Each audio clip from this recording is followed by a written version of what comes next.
नमस्कार। आज का टॉपिक है अल्कोहल। अल्कोहलों का वर्गीकरण तथा नामकरण। किसी हाइड्रोकार्बन अणु के एक अथवा अधिक हाइड्रोजन परमाणु यदि हाइड्रॉक्सी समूह द्वारा विस्थापित हों तो बने हुए यौगिक अल्कोहल कहलाते हैं। अणुओं में OH समूह की संख्या के आधार पर अल्कोहलों का वर्गीकरण किया जाता है।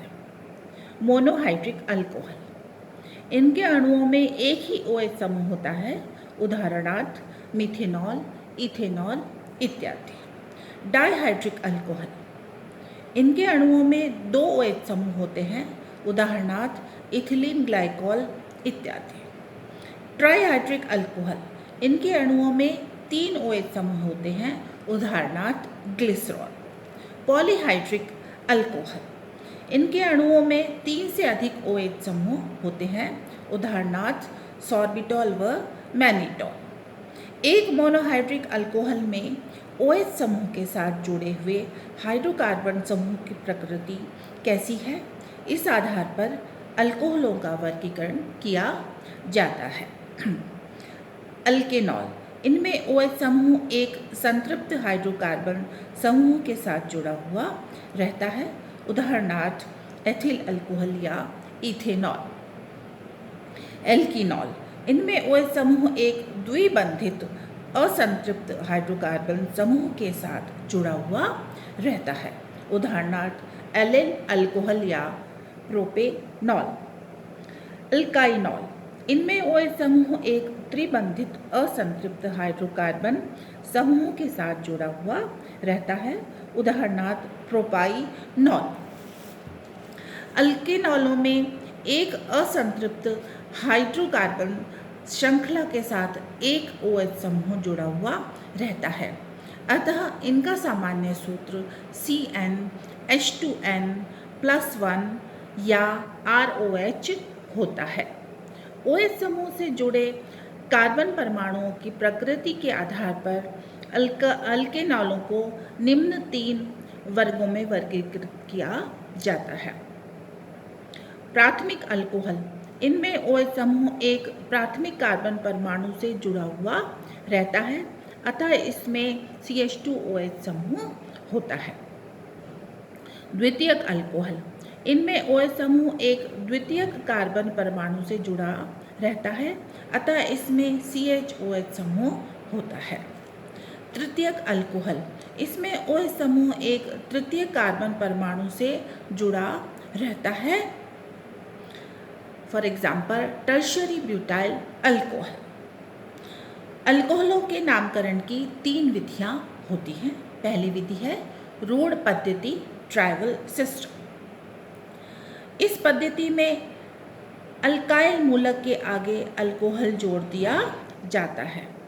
जिस कार्बन पर OH संलग्न हो उसकी प्रकृति दर्शाने के लिए N, सेकेंडरी, आइसो तथा टर्शियरी पूर्वलग्न लगा दिए जाते हैं।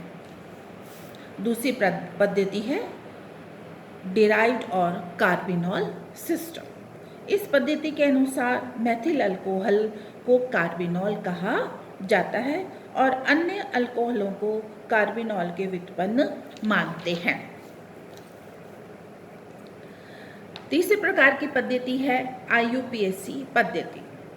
इस पद्धति के अनुसार अल्कोहलों का नामकरण करते समय निम्न नियमों का पालन करते हैं। कार्बन परमाणुओं की सबसे लंबी श्रृंखला का चयन करते हैं।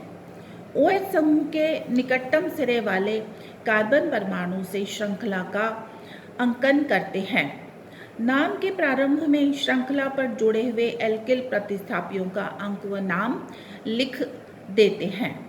मुख्य श्रृंखला में विद्यमान कार्बन परमाणुओं की श्रृंखला के अनुरूप अल्केन नाम लिखते हैं।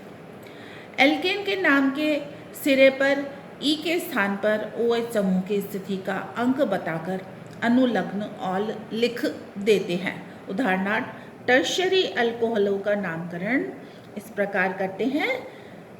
इनका नया नाम होता है 2-मेथिल प्रोपेन 2 ऑल।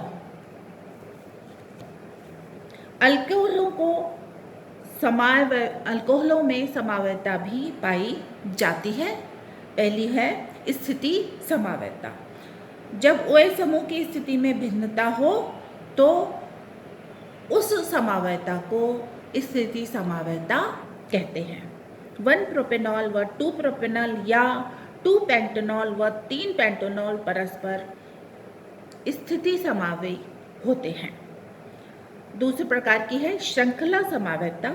जब कार्बन परमाणुओं की श्रृंखला में भिन्नता हो, उदाहरणार्थ 1 ब्यूटेनॉल व 2 मेथिल 1 प्रोपेनॉल अथवा आइसोब्यूटाइल अल्कोहल व तृतीयक ब्यूटिल परस्पर श्रृंखला समावयी होते हैं। प्रकाशिक समावयता। जिन अल्केनॉलों के असममित कार्बन परमाणु हैं वे ध्रुवण घूर्णक होते हैं और 2 प्रकार के दर्पण प्रतिबिंब रूपों में रहते हैं। ये एक दूसरे के मिरर इमेज होते हैं। क्रियात्मक समूह समावयता। अल्केनॉल ईथरों के साथ क्रियात्मक समूह समावयता प्रदर्शित करते हैं, जैसे इथेनॉल और मिथॉक्सी एथेन। धन्यवाद।